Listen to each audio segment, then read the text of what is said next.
සාමාන්‍ය ලෝකයේ අපි දකින දේවල් සහ සැබෑවටම පවතින දේවල් අතර තියෙන වෙනස හරියටම මොකද්ද? දැන් අපි දකින අපිට අල්ලන්න පුළුවන් මේ ඝන භෞතික ලෝකය ඇත්තටම පවතින්නේ අපි මේ දකින විදිහටමද? එහෙම නැත්නම් අපි මේ දකින්නේ මොකක් හරි මහා විශාල මායාවක මතුපිට ස්වභාවය විතරක්ද? ඒක ඇත්තටම මානව ඉතිහාසයේ පුරාවටම දාර්ශනිකයන් වගේම විද්‍යාඥයන් හොයපු ලොකුම ප්‍රශ්නයක්. අපි සාමාන්‍යයෙන් හිතනවනේ අපේ ඇසට පෙනෙන දේ තමයි අවසාන සත්‍යය කියලා. හැබැයි ඒක එහෙම නෙවෙයි. අන්නේ සත්‍ය මොකක්ද කියන එක හොයාගෙන යන ගමනක් තමයි අද අපි මේ ගැඹුරු විමර්ශනය. දැන් අපි සාමාන්‍යයෙන් ලෙඩ වුණාම වෛද්‍යවරයෙක් ළඟට ගිහින් බෙහෙත් තුණ්ඩුවක් ගන්නවනේ. ඒ බෙහෙත් තුණ්ඩුවේ තියෙන දේවල් පාවිච්චි කරාම අපිට සනීප වෙනවා. ඔව් අනිවාර්යයෙන්ම. ඒත් අර බෙහෙත අපේ ඇඟ ඇතුළට ගිහින් රුධිරයත් එක්ක මිශ්‍ර වෙලා සෛල මට්ටමින් කොහොමද වැඩ කරන්නේ කියලා අර බෙහෙත් තුණ්ඩුවේ ගහලා නැහැනේ. අන්නේ සෛල මට්ටමේ, ඒ කියන්නේ පරමාණුක මට්ටමේ විද්‍යාව ගැන තමයි අද අපි කතා කරන්නේ. වගේ තියෙන අභිධර්මයේ වෙත ප්‍රවේශ වෙන්නයි. ඒක ඊටමත් වැදගත් මාතෘකාවක්. ඔව්. මේ සඳහා අපි අද මූලාශ්‍රය විදිහට භාවිතා කරන්නේ අතිපූජ්‍ය රේරුකාණේ චන්දවිමල මහානායක ස්වාමීන් වහන්සේ රචනා කරපු අභිධර්මයේ මූලික කරුණු කියන අතිශය වැදගත් පොත. විශේෂයෙන්ම ලෝකයේ යථාර්ථය විග්‍රහ කරන පරමාර්ථ ධර්ම ගැන කතා කරන 24 වැනි පිටුවේ ඉඳන් 34 වැනි පිටුව දක්වා තියෙන සුවිශේෂී කොටසට තමයි අද අපි වැඩි අවධානයක් දෙන්නේ. දැන් අභිධර්මයේ කියන වචනේ ඇහෙනකොටම ගොඩක් අයට හිතෙන්නේ මේක තේරුම් ගන්න බැරි තරම් සංකීර්ණ වචන ගොඩක් තියෙන ආගමික න්‍යායක් කියලා. මම තිස්සර හිතාගෙන හිටියව තමයි. ඒකනේ. හැබැයි මේ පොතේ ඒ පිටු කිහිපය කියවද්දී අපිට තේරෙනවා මේක නිකම්ම න්‍යායක් නෙවෙයි කියලා. මේක තමයි අපේ සිතේ සහ කයේ ක්‍රියාකාරීත්වයේ තියෙන සජීවී විද්‍යාව. ඇත්තටම මම මේ මූලාශ්‍රය කියවන්න ගත්තාම මාව සම්පූර්ණයෙන්ම පුදුමයට පත් කරපු කාරණයක් හමු වුණා. ඒ මොකද්ද? ඒ තමයි මේ දර්ශනය ලෝකෙට ආපු විදිය. මම හිතාගෙන හිටියේ බුදුරජාණන් වහන්සේ අනිසූත්‍ර දේශනා කළා වගේම මේකත් සාමාන්‍ය විදියට මිනිසුන්ට දේශනා කරන්න ඇති කියලා. ගොඩක් අය තමයි හිතන්නේ. හැබැයි මේ පොතේ තියෙන විදියට මේක මුලින්ම දේශනා කරලා තියෙන්නේ මනුෂ්‍ය ලෝකෙ නෙවෙයි. තවතිසා දෙව්ලොවදී මාතෘ දිව්‍ය රාජයා ඇතුළු දෙවිවරුන්ට. ඒකත් නිකම්ම නෙමෙයි මාස 3ක් පුරාවට දිවා රැ නොනවත්තුවා. ඒක හරිම සුවිශේෂී සිදුවීම. හරි, අපි මේක ටිකක් ලියා ගමු. ඇයි මේ වගේ අතිවිශාල ප්‍රයත්නයක් අරගෙන මේක දෙව්ලොවදී දේශනා කළේ? ඒ කියන්නේ මිනිස්යන්ට මේක කෙලිම දේශනා කරන්න බැරි වුණේ ඇයි? මෙහෙමයි. ඒකට ප්‍රධානම හේතුව මනුෂ්‍ය ශරීරයේ සහ මනසේ තියෙන සීමාවන්. දැන් අපි හිතමු සාමාන්‍ය දේශනාවක් ගැන. සාමාන්‍යයෙන් මිනිස්සෙකුට එක දිගට අවධානය රැඳවාගෙන ඉන්න පුළුවන් කාල සීමාවක් තියෙනවානේ. ඔව්, පැයක් දෙකක් උපරිම. අන්න හරි. නමුත් අභිධර්මය කියන්නේ නිර්පේක්ෂ සත්‍ය විග්‍රහ කරන අතිශය සියුම් දර්ශනයක්. ඒක කෑලි වලට කඩලා දේශනා කරන්න පුරුවන් දෙයක් නෙවෙයි. ඒ නිර්පේක්ෂ සත්‍යයේ ගලා යාම එකම ප්‍රවාහයක් විදිහට දේශනා කළ යුතුයි. ඒ කියන්නේ මේක හරියට දින 90ක් එක දිගට පැවැත්වෙන කිසිම විරාමයක් නැති දැවැන්ත මාස්ටර් ක්ලාස් එකක් වගේ. හරියටම කිව්වොත් එහෙම තමයි. සාමාන්‍ය මිනිස්සෙකුට මාස 3ක් එක තැනක ඉඳගෙන කන්නේ බොන්නේ නිදාගන්නේ නැතිව මේ තරම් ගැඹුරු දෙයකට අවධානය දීගෙන ඉන්න භෞතිකව බැහැනේ. ඒකත්. අනේකයි දිව්‍ය ලෝකේ තෝරාගන්නේ. දිව්‍යමය ශරීරවලට මනුෂ්‍ය ශරීරවලට වගේ අර වෙහෙස ආහාර අවශ්‍යතාවය වගේ බාධාවක් නෑනේ. මේක මට තේරෙනවා. දෙවිවරුන්ට මාස 3ක් එක දිගට අහගෙන ඉන්න පුළුවන්. හැබැයි මට ආපු ඊළඟ ප්‍රශ්නේ තමයි බුදුරජාණන් වහන්සේට තිබුණේ මේ මනුෂ්‍ය ශරීරයක්නේ. උන්වහන්සේට දානය වළඳන්න විවේක ගන්න ඕනේනේ. ඉතින් කොහොමද මාස 3ක් එක දිගට දේශනා කළේ? අන්න එතනදී තමයි අර නිර්මිත බුදුරුව කියන සංකල්පය එන්නේ. නිර්මිත බුදුරුව. ඒ කියන්නේ මොකද්ද? බුදුරජාණන් වහන්සේට දානය වළඳන්න හරි විවේක ගන්න හරි අවශ්‍ය වුණාම උන්වහන්සේ තමන් වහන්සේ හා සමානම පෙනුමෙන් වගේම හඬින් කිසිම වෙනසක් නැති නිර්මිත බුද්ධ රූපයක් මවනවා. වව්! ඊට පස්සේ ඒ නිර්මිත බුදුරුව ලවා දේශනාව නොනවත්වා පවත්වාගෙන යනවා. ඒ අතරතුර සැබෑ බුදුරජාණන් වහන්සේ විවේක ගන්නවා. මේක අහද්දි මට හරියට හිතුනේ මේක සයන්ස් ෆික්ෂන් චිත්‍රපටයක තියෙන අතිශය දියුණු හොලෝග්‍රෑම් තාක්ෂණයක් වගේ කියලයි. ඒක හොලෝග්‍රෑම් එකකට වඩා අනන්ත ගුණයකින් සජීවී සහ ප්‍රායෝගික දෙයක්. මෙහිදී වඩාත්ම පුදුම සහගත කාරණේ තමයි බුදුරජාණන් වහන්සේ සහ අර නිර්මිත බුදුරුව අතර මාරුවීම දෙවිවරුන්ටවත් හඳුනා ගන්න බැරි තරම් සියුම් වුණා කියන එක. ඇත්තටම දේශනාවේ කිසිදු බිඳීමක් හරි රිද්මේ වෙනසක් හරි ඇති වුණේ නැහැ. ඉතින් මේ තරම් අභ්‍යවකාශයේ සිද්ධ වුණු දේශනාවක් අපිට කොහොමද හම්බුනේ? කියන්නේ මනුෂ්‍ය ලෝකයට මේක ආවේ කොහොමද? ඒක වෙන්නේ මෙහෙමයි. බුදුරජාණන් වහන්සේ අර විවේක ගන්න යන වෙලාවේදී දිනපතාම සැරියුත් මහ රහතන් වහන්සේව මුණ ගැහෙනෝ. මුණ ගැහිලා එදා දවසේ දෙව්ලොව දේශනා කරපු කොටසේ සාරාංශය උන්වහන්සේට දේශනා කරනවා. ඒ කියන්නේ සරියුත් හාමුදුරුවෝ තමයි මේක මනුෂ්‍ය ලෝකයට ගෙනාවේ. අන්න හරි. ඊට පස්සේ සැරියුත් මහරහතන් වහන්සේ ඒ සාරාංශය අරගෙන ඇවිත් තමන්ගේ ගෝල භික්ෂුන් වහන්සේලා 509කට විස්තරාත්මකව උගන්වනවා. අද අපිට මේ කියවන්න ලැබෙන අභිධර්මය කියන්නේ අන්න ඒ ක්‍රමානුකූල කරන ලද පිටපතයි. ඒ පසුබිම් කතාව ඇත්තම විස්මයජනකයි. දැන් අපි කතාවේ ආරම්භයේදී ගත්තු අර වෛද්‍ය විද්‍යාත්මක උපමාවට ආයෙත් යමුකෝ. හරි. අපිට දැනටමත් සූත්‍ර පිටකයේ තියෙනවනේ. ධම්මචක්කප්පවත්තන සූත්‍රය, කරණීයමෙත්ත සූත්‍රය වගේ දේවල් වලින් ධර්මයේ සම්පූර්ණයෙන්ම දේශනා කරලා තියෙද්දි ආයමත් මේ අභිධර්මයේ කියලා වෙනම මහා විශාල පිටකයක් අවශ්‍ය වෙන්නේ ඇයි? මට ඒක ටිකක් පැහැදිලි කරන්න පුළුවන්ද? රේරුකාණේ මහානාහිමියන් මේකට දෙන පිළිතුර තමයි අර අපි කලින් කතා කරපු බෙහෙත් තුඩු උපමාව. සූත්‍ර පිටකය කියන්නේ හරියක වෛද්‍යවරයෙක් රෝගියෙක්ගේ තත්ත්වය බලලා ඒ රෝගියාට සුව වෙන්න ලියලා දෙන බෙහෙත් තුඩුවක් වගේ. ඒක මාර උපමාවක්. ඔව්. හැබැයි අභිධර්මය කියන්නේ ඒ බෙහෙත් තුඩුව ලියන වෛද්‍යවරයා ඉගෙන ගන්න සම්පූර්ණ වෛද්‍ය ශාස්ත්‍රයම වගේ. ඒ කියන්නේ සූත්‍ර දේශනා කියන්නේ පුද්ගලයාට ගලපලා දෙන දේවල්ද? හරියටම. සූත්‍ර දේශනාවලට කියන්නේ වෝහාර දේශනා කියලා. ඒ කියන්නේ පුද්ගලයාගේ බුද්ධි මට්ටමට ඒ වෙලාවේ තියෙන මානසික තත්ත්වයට ගලපලා ගන්න දේශනාවන්. එතකොට මේවා පුද්ගලානුබද්ධයි. ඔව්. ඒ නිසා කෙනෙක් සූත්‍ර පමණක් කියවුවොත් ඔහුට හිතෙන්න පුළුවන් මේකේ පරස්පරතා තියෙනවා කියලා. දැන් එක තැනක මම කියලා කෙනෙක් ඉන්නවා වගේ කතා කරනවා, තව තැනක එහෙම කෙනෙක් නැහැ කියනවා. අන්න එතනින් තමයි අපි මේ පොතේ 24 වෙනි පිටුවෙන් පටන් ගන්න මේ විමර්ශනයේ වැදගත්ම හරියට අර පරස්පරතා නැති කරන කිසිම කෙනෙකුට වෙලස් නොවන নিরপেক্ষ සත්‍ය. පොතේ මේකට කියන්නේ පරමාර්ථ දේශනා කියලා නේද? ඔව්. 24 වෙනි පිටුවේ ඉඳන් 34 දක්වා පිටුවල මේ ගැන ඊටමත් සියුම්ව විග්‍රහ කරනවා සම්මුතිය සහ පරමාර්ථයේ විදිහට. සම්මුතිය සහ පරමාර්ථය. ඒ කියන්නේ conventional truth සහ ultimate truth. අන්න හරි. පරමාර්ථය කියන්නේ ලෝකීය වෙලස් කළ නොහැකි, බෙදාවෙන් කළ නොහැකි අවසාන සත්‍ය. අභිධර්මයේදී මිනිහා දෙවියා ගස සතා කියලා જાතියක් නැහැ. ඒ ඔක්කොම සම්මුති ලේබල් විතරයි.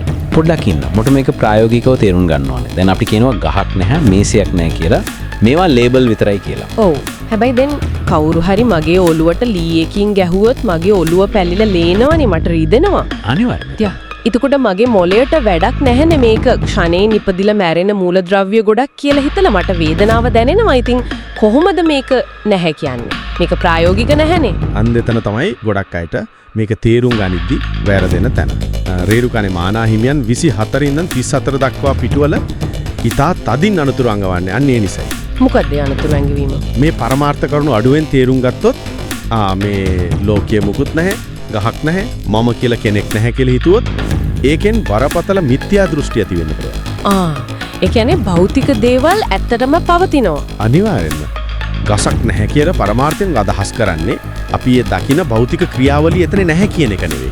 ඒ භෞතික පැවැත්ම එතන තියෙනවා. එහෙනම් මොකද්ද නැත්තේ? දැන් අර කලින් කතා කරපු උදාහරණයක් ගමුකෝ. ලීයෙන් ඔලුවට ගැහුවම දැනෙන තද ගතිය, ඒ වේදනාව පරමාර්ථ සත්‍යයන්. ඒවා බොරු නෙවෙයි.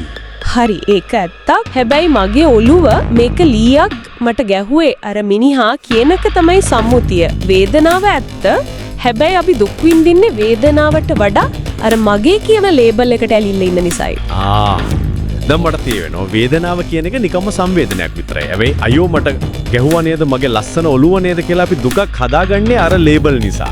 හරියටම ඒකයි අභිධර්මයේ කියන්නේ මේ සම්පූර්ණ විශ්වයම අපේ ශරීරයත් ඇතුළුව හැදිලා තියෙන්නේ මූලික ධර්මතා 82කින් විතරයි කියලා. 82කින්. ඔව්. මේ ධර්මතා 82 ප්‍රධාන කොටස් 4කට බෙදෙනවා. ඒ තමයි සිත, චෛතසික, රූප සහ නිවන. සිත, චෛතසික, රූප, නිවන.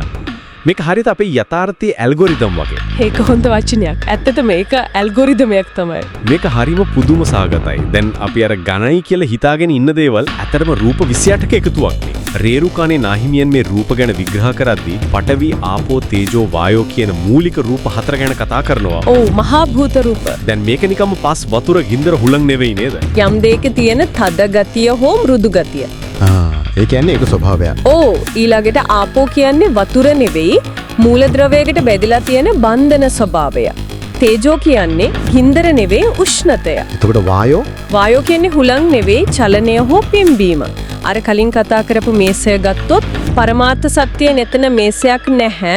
එතන තියෙන්නේ මේ පඨවි ආපෝ තේජෝ වායෝ කියන රූප කලාප ඉතා වේගෙන් ඉපදෙමින් විදෙමින් යන ක්‍රියාවලියක් විතරයි. ඒ කියන්නේ නූතන ක්වොන්ටම් භෞතික විද්‍යාවෙන් කියනවා වගේ ඝන වස්තුවක් කියන්නේ ඇත්තටම හිස් අවකාශයක් සහ කම්පණය වන පරමාණු ගොඩක් කියන එකම තමයි මේ අභිධර්මයෙන් මීට අවුරුදු දහස් ගණනකට කලින් රූප කලාප විද්‍යාවට විග්‍රහ කරලා තියෙන්නේ. හරියටම නූතන විද්‍යාව භෞතික ලෝකය ගැන හොයාගත්ත දේ අභිධර්මය මනසටත් එක්කම ආදේශ කරලා පෙන්නවා.